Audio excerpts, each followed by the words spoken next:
Hello అండి, నా పేరు లక్ష్మి. లక్కీ క్రిష్ ఆడియో నవల్స్కి స్వాగతం. మీకు మా వీడియోస్ నచ్చినట్లయితే తప్పకుండా లైక్ చేయండి, షేర్ చేయండి, కామెంట్ చేయండి, అలాగే సబ్స్క్రైబ్ చేయండి. Thank you. నవల పేరు కడిగిన ముత్యం, 9వ భాగం. రచన మీరా లక్ష్మి గారు. కృష్ణ ఉత్తరం చూసిన రాధకి నిరుత్సాహం కలిగింది. ఎంత ఆలస్యం జరుగుతుందో అనుకుంది. కృష్ణ అప్పుడే కొన్ని నెలలు అయిపోయినట్లుగా అనిపిస్తుంది.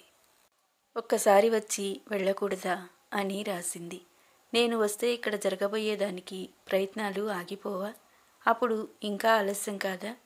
అయినా అక్కడికి వచ్చానంటే త్వరగా తిరిగి రాలేను, ఓపిక పట్టు అని రాశాడు. పోనీ నేను ఒకసారి వస్తాను, పర్మిషన్ ఇవ్వు అంటూ రాసింది.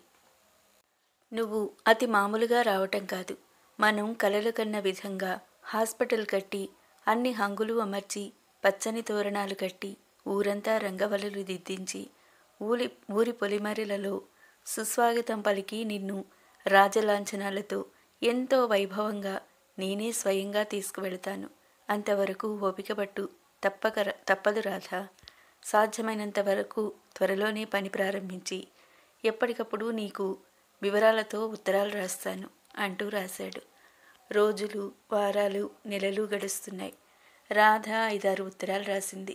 కృష్ణ నుండి ఉత్తరం లేదు. నిన్ను రాజలాంఛనాలతో వైభవంగా తీసుకువెళతాను అని రాశాక తర్వాత మళ్ళీ ఉత్తరం రాలేదు. రాధకి ఏం తోచకుండా పోతుంది. ఎందుకు రాయలేదు? హాస్పిటల్ త్వరగా కట్టించే హడావుడిలో ఉన్నాడా? అయినా నెల రోజులకైనా ఉత్తరం రాయొచ్చు కదా. రాధ మనసు కుదురు లేకుండా పోయింది. లేకపోతే హాస్పిటల్ అంతా కట్టేసి హఠాత్తుగా వచ్చి ఆశ్చర్యపరుద్దామనేమో అనుకుంది. కానీ ఆ ఆలోచన సరైనదిగా అనిపించలేదు. ఓ నెల ఉత్తరం రాయటం మానేసింది. అయినా జవాబు రాలేదు. ఏడాది గిర్రున తిరిగిపోయింది. కృష్ణ నుండి జవాబు లేదు. ఆఖరికి రాధ ఒక నిర్ణయానికి వచ్చి రాసింది. సంవత్సరమైనా నీ దగ్గర నుండి జవాబు వచ్చి, అయినా నేను ఓపిగ్గా నీ ఉత్తరం కోసం ఎంతో ఎదురు చూస్తూ నీకు ఉత్తరాలు రాస్తూనే ఉన్నాను. నీ అభిప్రాయం ఏమిటో, నీ ఇబ్బందులు ఏమిటో నాకు రాయి. నేను అర్థం చేసుకుంటాను. ఇలాంటి పరిస్థితి అయినా సంతోషంగా ఎదుర్కొంటాను. నువ్వు సందేహించకు. దీనికి కూడా నువ్వు జవాబు ఇవ్వకపోతే నేను బయలుదేరి వచ్చేస్తాను. నువ్వు పర్మిషన్ ఇచ్చే వరకు ఆగను అని రాసింది. 4 రోజుల్లో కృష్ణ నుండి అతని లెటర్ ప్యాడ్ మీద 4 లైన్లు టైప్ చేసిన ఉత్తరం వచ్చింది. పోస్ట్ మ్యాన్ కవరు ఇవ్వడమే ఉరకలేసే సంతోషంతో ఏం రాశాడనే అదురుతో కవరు చించి లోపలి కాగితం బయటకు తీసింది. నువ్వు శ్రమపడి రానవసరం లేదు. వీలు చూసుకుని నేనే రాగలను. హాస్పిటల్ కట్టడం అసలు మొదలు పెట్టారా? మొదలు పెడితే ఎంతవరకు వచ్చింది? అసలు అక్కడి పరిస్థితులేమిటి? ఏదీ రాయలేదు. రాధ కళ్ళల్లో గిర్రున నీళ్లు తిరిగాయి. తను ఎలాంటి పరిస్థితి అయినా సంతోషంగా ఎదుర్కొంటానని రాసింది. అయినా కృష్ణ అక్కడి పరిస్థితి ఏమిటో రాయలేదు. హాస్పిటల్ విషయం అస్సలు రాయలేదు. సంవత్సరం తర్వాత ఒక్క ఉత్తరం రాశాడు. అది కూడా ఈసారి జవాబు రాయకపోతే తను బయలుదేరి వచ్చేస్తానని రాసింది కాబట్టి. అంటే తను వస్తాననేసరికి భయపడ్డాడన్నమాట. అందుకే 4 లైన్లు టైప్ చేసి పోస్ట్లో పడేశాడు. రాధ మనసు చాలా దెబ్బతింది. మనసు మూగపోయింది. ఇంతవరకు ఏవేవో కారణాలు ఊహించుకుంటూ ఇలా అయిందేమో, ఆ ఇబ్బంది కలిగిందేమో అంటూ తన మనసుకి తానే సర్ది చెప్పుకుంది. 1 సంవత్సరం తర్వాత ఉత్తరం రాస్తూ అలాగా ఉత్తరం రాయటం, పోనీ అతనికి ఇష్టం లేనప్పుడు తను పీడించకూడదు అనుకున్న రాధ అతనికి మళ్ళీ ఉత్తరం రాయలేదు. ఆ తర్వాత అతను రాలేదు, ఉత్తరం కూడా రాయలేదు. జానకమ్మ కూడా చాలా రోజులు ఏవో ఇబ్బందులేమో అనుకుంది. రాను రాను ఆవిడ అనుమానం బలపడింది. రాధ చిక్కి శల్యమైంది. ఈ దెబ్బని రాధ తట్టుకోలేకపోయింది. మనుషులు ఎదురుగా అంత తీయగా మాట్లాడి ముఖం చాటుగానే ఎందుకు వింతగా ప్రవర్తిస్తారో అర్థం కాలేదు. అంత ప్రేమ నటన, అలా ఎలా నటిస్తారో ఎంత ఆలోచించినా అర్థం కాలేదు. మొదట తేరుకోలేనంత బాధపడిన రాధ తర్వాత స్తబ్దుగా తయారైంది. కొన్నాళ్లు చూసి తల్లి సంబంధాలు వాకపు చేయసాగింది. ఇది గ్రహించిన రాధ తల్లికి ఖచ్చితంగా చెప్పేసింది. నువ్వు ఎటువంటి ప్రయత్నాలు చేయొద్దు, నేను ఇలాగే ఉండిపోతాను. ఆవిడ ఏదో నచ్చచెప్పబోయింది. రాధ వినలేదు. అయినా ఆశ చావక ఆవిడ ఎవరైనా ఫలానా చోట మంచి సంబంధం ఉంది అని చెప్తే శివయ్యకు కబురు చేసి కనుక్కోమనేది. రాధ ఒప్పుకునేది కాదు. ఆఖరికి స్నేహితులతో చెప్పించింది. అయినా రాధ మనసు మార్చుకోలేకపోయింది. అతనంత నిర్లక్ష్యంగా ఉంటే మధ్యన నువ్వెందుకు ఇంత బాధపడాలి రాధా? నువ్వు కూడా ఏం లెక్క చేయనట్టు దర్జాగా ఉండాలి అనేవారు. నేను దర్జాగానే ఉన్నాను. నేను ఎవరినీ లెక్క చేయనవసరం లేదు. పైకి బింకంగా అన్నా, ఎంత మర్చిపోదామన్నా కృష్ణని రాధ మర్చిపోలేకపోతుంది. 2 లైన్లు ఉత్తరం రాసినా వీలు చూసుకుని నేనే రాగలను అన్న మనిషి ఇన్నాళ్లకి రాకపోయేసరికి రాధకి విరక్తి లాంటిది కలిగింది. ఇక జీవితంలో ఎవరిని నమ్మకూడదనిపించింది. తల్లి ఎంత ఏడ్చినా మొత్తుకున్నా మనసు మార్చుకోలేకపోయింది. రాధ దిగులే ఆవిడని కృంగతీయసాగింది. ఎక్కడో గోడ గడియారం 4 గంటలు కొట్టింది. రాధ కళ్ళు భగ్గున మండసాగాయి. అశాంతిగా మంచం మీద దొర్లసాగింది.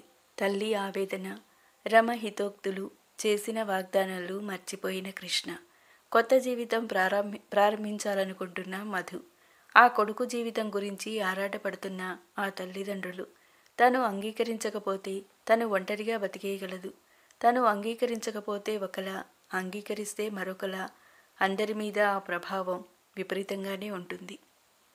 రాధకి ఇది అగ్నిపరీక్షలా అనిపించింది. రాధ గట్టిగా కళ్ళు మూసుకుంది. రాత్రి అంతా నిద్రలేని రాధ బాగా ఎండ ఎక్కితే గాని లేవలేదు. అది కూడా తల్లి వచ్చి లేపితే ఉలిక్కిపడి లేచింది.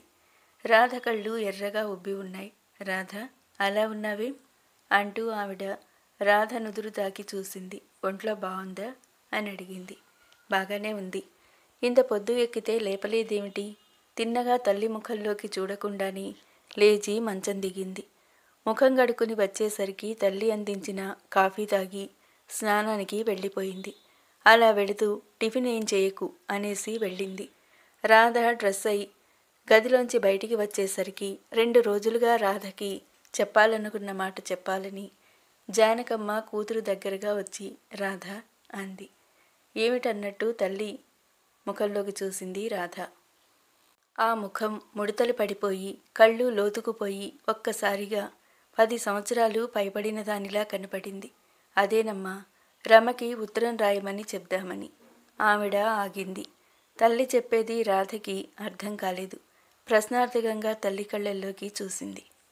వారే స్వయంగా వచ్చి అడిగినప్పుడు ఏదో ఒక సమాధానం చెప్పడం న్యాయం, మన ధర్మం కూడా. నేను ఎలా కబురు చేయను? నీ గురించి నీ అభిప్రాయం రమకి తెలుసు కనుక రమకి నీ అభిప్రాయం రాస్తే వాళ్లే అర్థం చేసుకుంటారు. తర్వాత ఎప్పుడైనా వారిని కలిసి ఆవిడ పూర్తి చేయలేనట్టు ఆగిపోయింది. ఆవిడ గొంతు అదోలా అయింది. చూపులు పక్కకు మళ్లించుకుంది. ఆవిడ నుండి దీర్ఘశ్వాస నిట్టూర్పుగా వెలువడింది. నా చేతుల్లో లేంది ఏం చేస్తాను అనే నిరుత్సాహం ఉంది. మామయ్యకి రమ్మని ఉత్తరం రాయి, రాధ మెల్లగా అంది. ఆవిడ కళ్ళెత్తి రాధని బాధగా చూసింది. నీకు తెలియదు, మామయ్యని రమ్మని ఇలా కబురు చేయటం మర్యాదగా ఉండదమ్మా. బాధపడకమ్మా, నాకు ఇష్టమే. మామయ్యని రమ్మని ఉత్తరం రాయి అనేసి వెళ్ళిపోయింది. జానకమ్మ ఆవిడ చెవులని ఆవిడ నమ్మలేకపోయింది. కూతురు వెళ్ళిన వైపు అపనమ్మకంగా చూస్తూ చాలాసేపు అలాగే నిలబడిపోయింది. ఆ తర్వాత కూడా ఆవిడికి ఏ పని తోచలేదు. ఇంకా ఆవిడ అపనమ్మకంగానే ఉంది. లేక తన గురించి బలవంతంగా ఒప్పుకుంటుందా అన్న అనుమానం కలిగింది. ఎంత ఆలోచించినా రాధ వచ్చాక మళ్ళీ అడిగే వరకు ఆవిడ సందేహం తీరలేదు. నిజమేనమ్మా, నాకు ఇష్టమే, రాధ చెప్పింది. రాధ, నా గురించి ఒప్పుకోవటం లేదుగా? మనస్ఫూర్తిగా నీకు ఇష్టమేగా? నా గురించే ఒప్పుకున్నాను. ఎప్పటికైనా ఎవరినో ఒకరిని చేసుకోవాలిగా. ఆ చేసుకునేది నన్ను మనస్ఫూర్తిగా ఇష్టపడిన వారిని చేసుకుంటే. రమ సంగతి నేను చెప్పక్కర్లేదు. ఆ తల్లిదండ్రులు ఇద్దరూ మర్యాదస్తుల్లాగే ఉన్నారు. ఆవిడ రాధ తల నిమురుతూ ప్రేమ నిండిన స్వరంతో అంది. రాధ, నీకు బాధ ఉండదని నేను అనను. ఆడదానికి ఒక తోడు నీడ ఉండాలి. జీవితంలో ఎన్నో ఎదురుదెబ్బలు తగులుతాయి. వాటిని ఎదుర్కొని జీవితంలో ముందుకి సాగిపోక తప్పదు. నీ ఈ నిర్ణయం నీకు శుభసూచకమై నూరేళ్లు సుఖంగా ఉండాలి. తల్లి మనసు చల్లని మనసుతో దీవించింది. రాధ చప్పున తల్లి గుండెల్లో ముఖం దాచుకుంది. పిచ్చిపిల్ల. ఆవిడ మనసులోనే అనుకుని రాధని మరింత దగ్గరకు తీసుకుంది. జానకమ్మ సంతోషం ఇంత అంతా కాదు. భగవంతుడు ఇచ్చిన ఈ చిరుకానుకని కంటికి రెప్పలా కాపాడుకుని పెంచి పెద్ద చేసింది. ఆ బిడ్డకి పెళ్లి చేసి వారి నీడలో తన కష్టాలన్నీ మర్చిపోయి ప్రశాంతంగా కళ్ళు ముయ్యాలనుకుంది. కృష్ణ అలా చేసి రాధ పెళ్ళే వద్దనేసరికి నవనాడులు కృంగిపోయినట్టయ్యాయి. ఇప్పుడు హఠాత్తుగా రాధ నిర్ణయం ఆవిడని ఉక్కిరి బిక్కిరి చేస్తుంది. శివయ్యకి ఒంట్లో బాగుండక రాలేదు. కొడుకును పంపిస్తూ ఉత్తరం రాసి ఇచ్చాడు.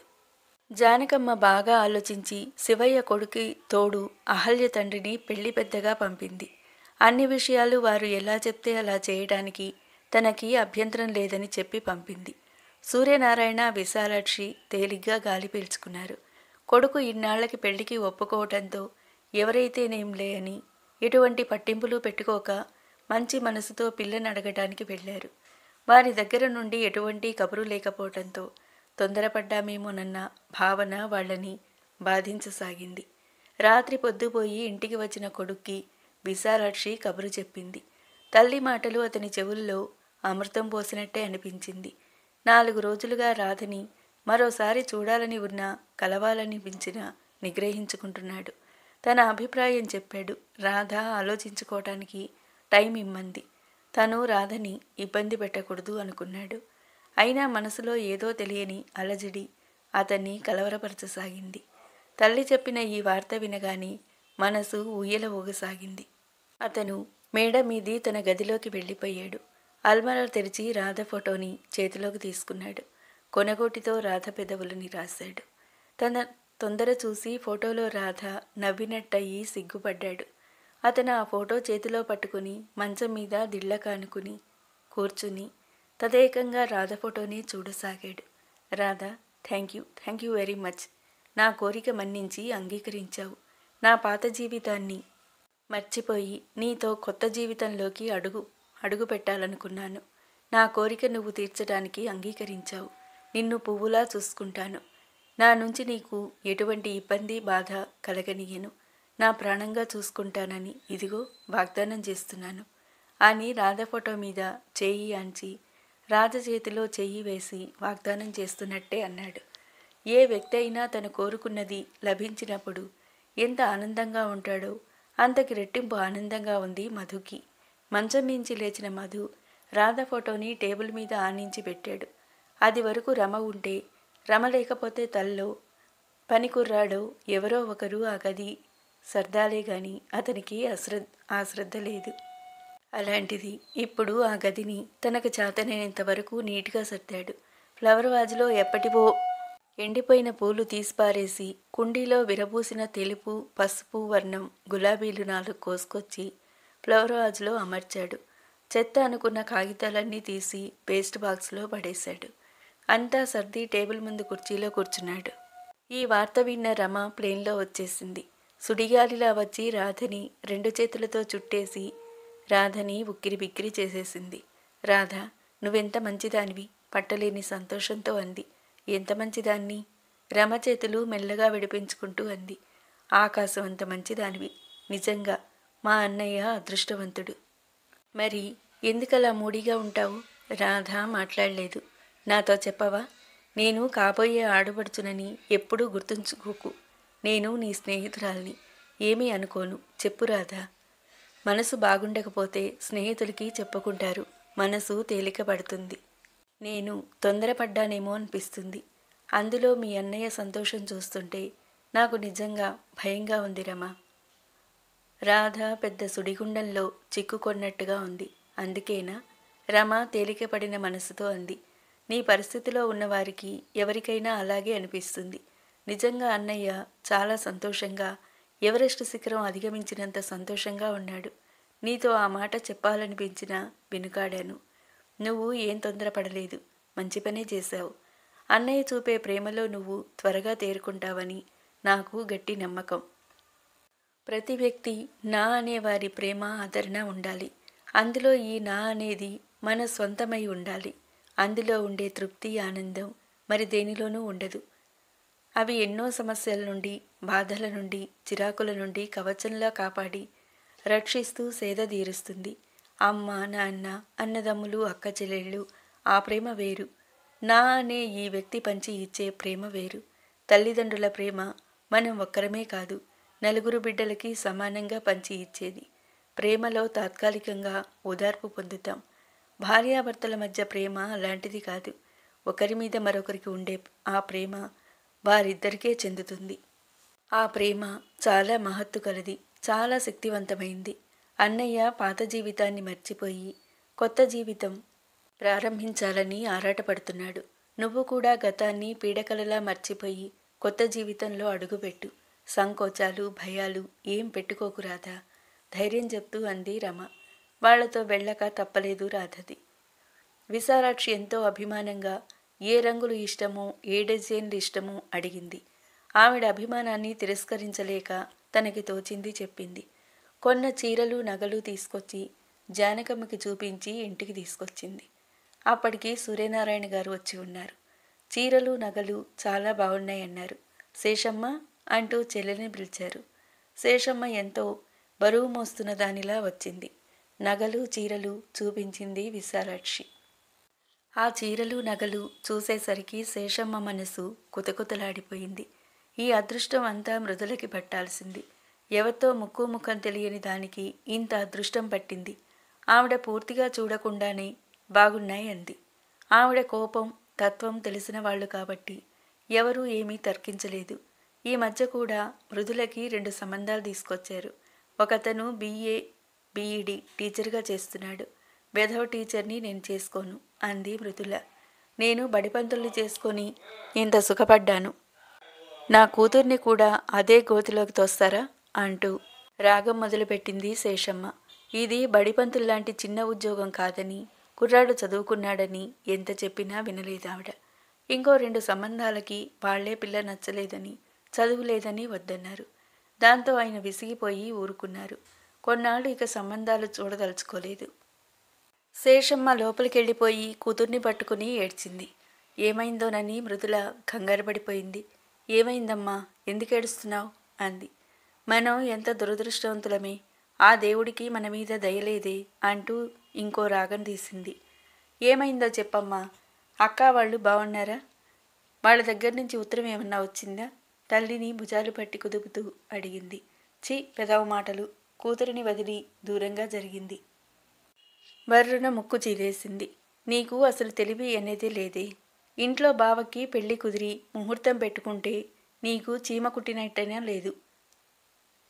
ఎన్నిటికని ఏడవను? కాబోయే కోడలికి ఎంత మంచి చీరలు, నగలు కొన్నారో చూసావా?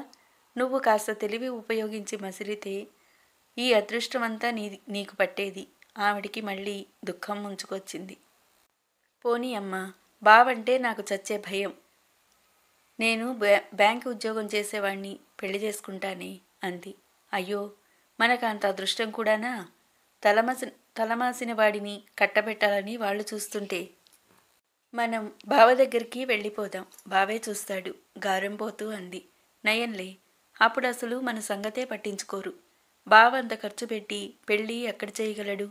అయినా ఎవరికోసం చేస్తారు? వాళ్ళ పిల్లలకి చేయలేదా? నేను ఈ ఇంటి ఆడపడుచుని, వాళ్ళకి చేసినట్టు నాకు చేయాల్సింది. నీకు పెళ్లి చేసి అత్తారింటికి పంపకపోతే నలుగురు వాళ్లకే గడ్డి పెడతారు. ఎన్నాళ్ళు చేయరో చూస్తాను. మనం ఇక్కడి నుండి అస్సలు కదలొద్దు, శబదం చేస్తున్నట్టు అంది. రాధ, మధుల వివాహం వైభవంగా జరిగింది. ఆడపిల్ల తల్లిగా జానకమ్మ ఎంత తేలిగ్గా గాలి పీల్చుకుందో మధు తల్లిదండ్రులు కూడా అంత తేలిగ్గానూ గాలి పీల్చుకున్నారు. మధుకు ఇంకా ఇది కలలాగే అనిపిస్తుంది. ముహూర్తం దగ్గర పడుతున్న కొద్దీ అతని గుండెల్లో చిత్రమైన స్పందన. రాధ గుండెలు దడదడలాడాయి.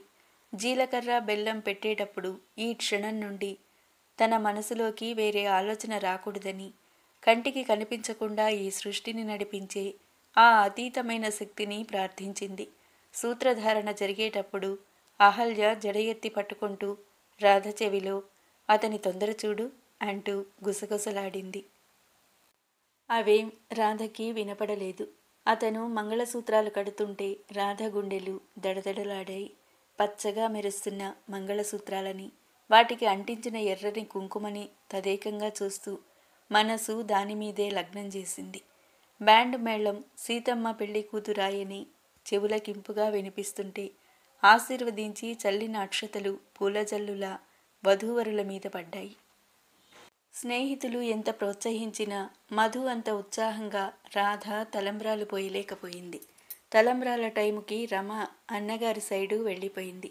అతను పళ్ళెం ఎత్తి రాధ నెత్తి మీద పూలవర్షంలా కుమ్మరించి వేశాడు.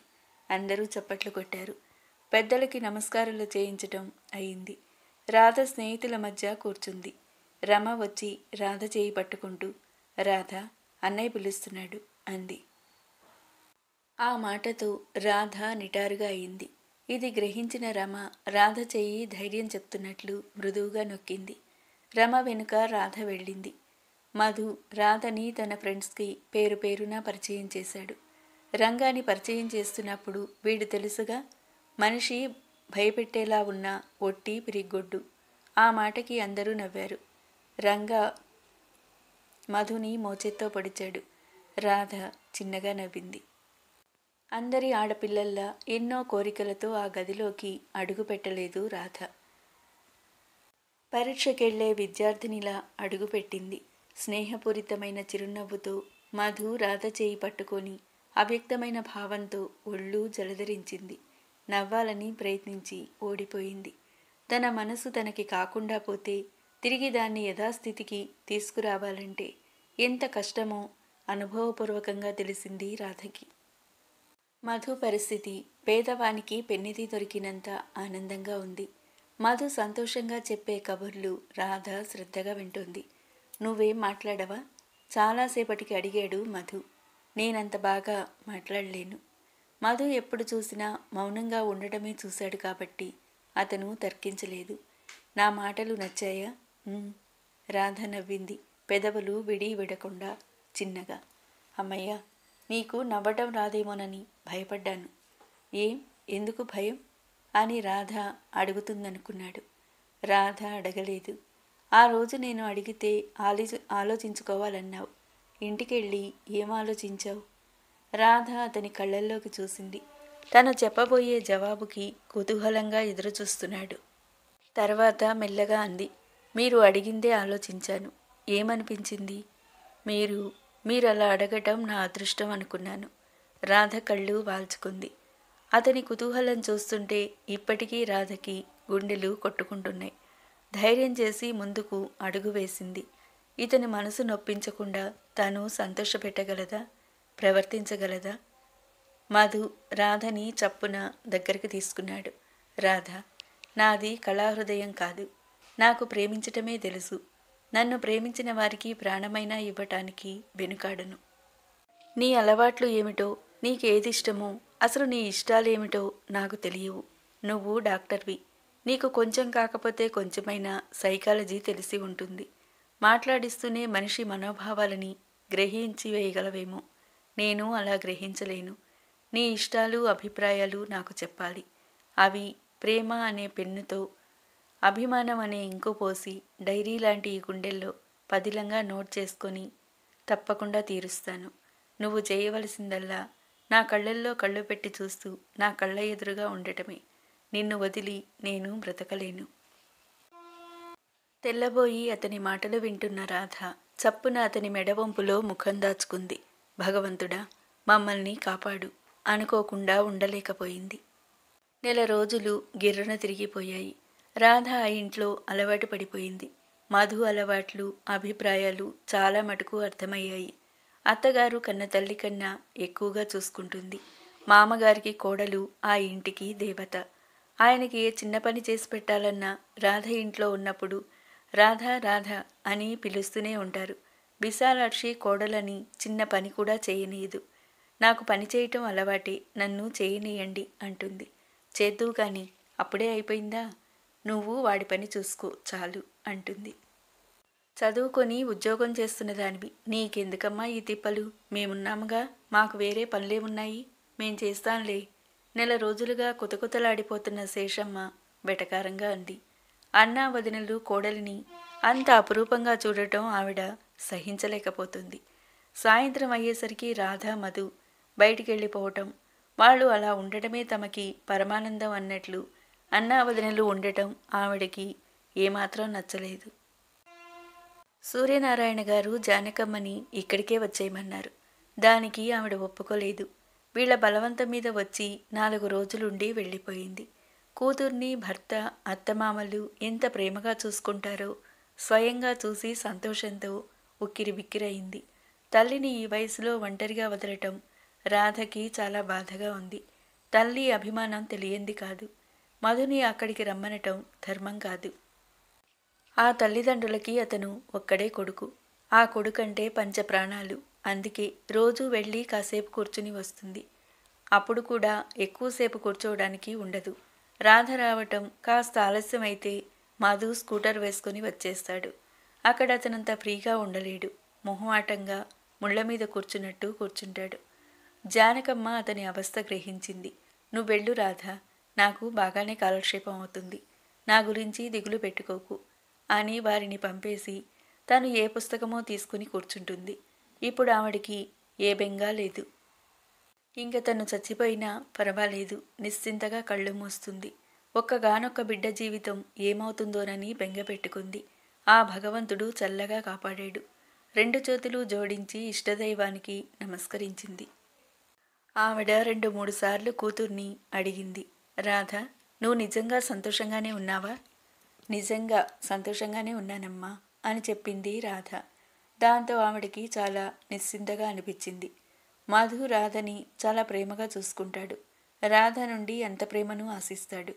మధు చిన్నతనంలో ప్రేమించి అది ఫలించగా బాధపడిన రాధని చూడగానే అతని ప్రేమ హృదయం స్పందించింది. తనకి రాధ కావాలి. ఆమె సాంగత్యంలో తను సేద తీరుతాడు. రాధ కాదంటే తను భరించలేను అనుకున్నాడు. రాధ తనదని తెలిసినప్పటి నుండి అతను తను గడపబోయే కొత్త జీవితానికి పూలబాటలు వేసుకున్నాడు. రాధని సంతోషపెట్టి తను సంతోషంగా ఉండాలనుకున్నాడు. రాధ ఒక రకంగా జీవితంలో రాజీకి దిగింది. ఎన్నో రకాలుగా ఆలోచించి యాంత్రికంగా ఈ జీవితంలోకి అడుగుపెట్టింది.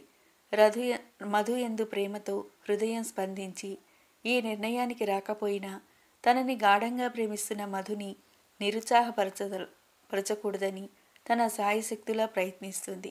అది ప్రయత్నంలాగే మిగిలిపోతుంది. అతను ఉత్సాహంగా కబుర్లు చెప్తే రాధ శ్రద్ధగా వింటుంది.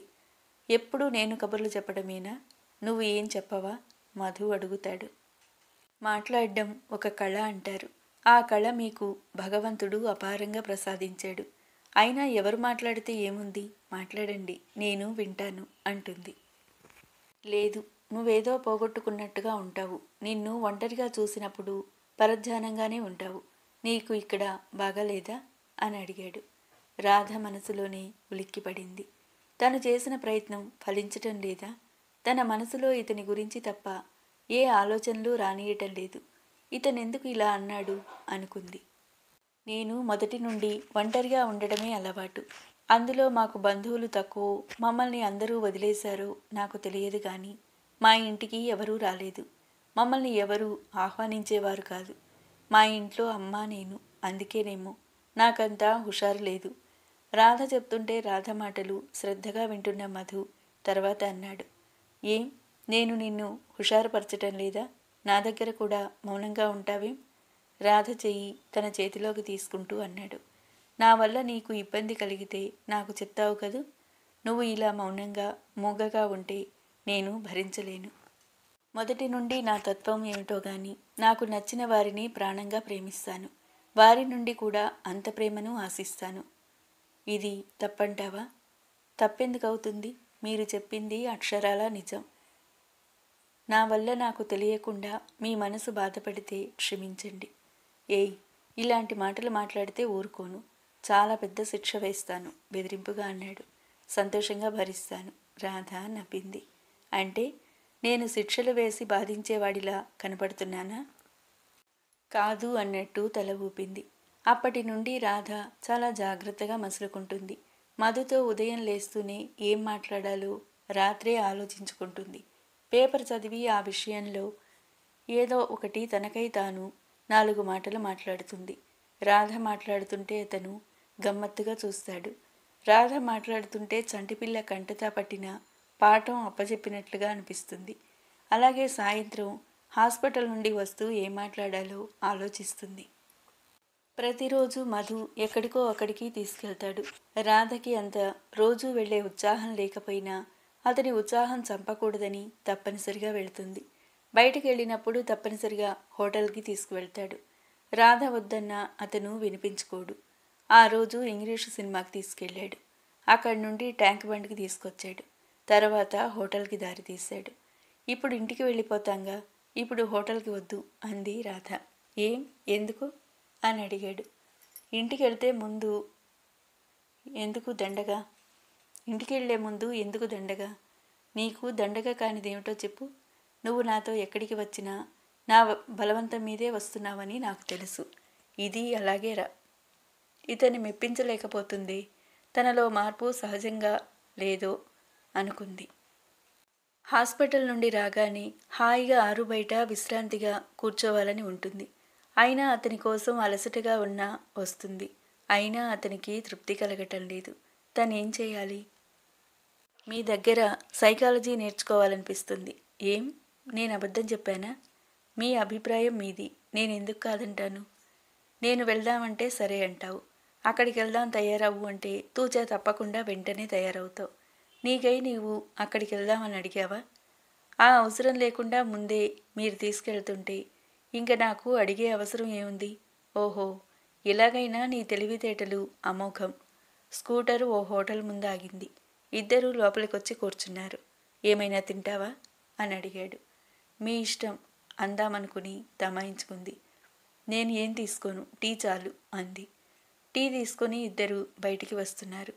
ఆవిడని చూసిన రాధ క్షణకాలం ఆగి మళ్ళీ ముందుకి వెళ్ళిపోయింది. ఇంతలో ఆవిడ రాధని చూసింది.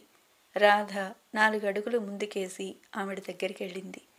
రాధ అటు వెళ్ళటంతో ఎవరా అని చూసి 2 అడుగులు ముందుకేసి ఆగిపోయాడు. మీరా, ఎప్పుడొచ్చారా ఆంటీ అని పలకరించింది ఆవిడ 2 చేతులు పట్టుకుంటూ. నేను వచ్చి వారం రోజులైందమ్మా. అమ్మగారు కులాసానా? నువ్వు పెళ్లి చేసుకున్నావటగా కృష్ణ? అవునా ఆంటీ, మీ అడ్రస్ తెలియక మీకు తెలియపరచలేకపోయాను. మధ్యలోనే అని వెనక్కి తిరిగింది. మధు కనిపించాడు. అరుగో మా వారు మధు అంది. ఆవిడ ముఖంలో ఆశ్చర్యం బయటికి రానియలేదు. చాలా సంతోషం రాధా అంది. మా ఇంటికి రావాలి మీరు. ఎక్కడుంటున్నారో చెప్పండి, నేను వచ్చి తీసుకువెళ్తాను. ఇప్పుడు కుదరదులేమ్మా, రేపు బొంబాయి వెళుతున్నాం. 2 వారాలు అక్కడే ఉంటాను. మద్రాసు కూడా వెళ్ళాలి. హైదరాబాదు వస్తే నీకు కబురు చేస్తాను అంది. ఆవిడ దగ్గర సెలవు తీసుకుని రాధ వచ్చేసింది. ఎవరు అని అతను అడగలేదు. అతని వెనుక మౌనంగా వచ్చి కూర్చుంది రాధ. దారిలో అతను అడిగాడు, పరిచయం చేయలేదేం?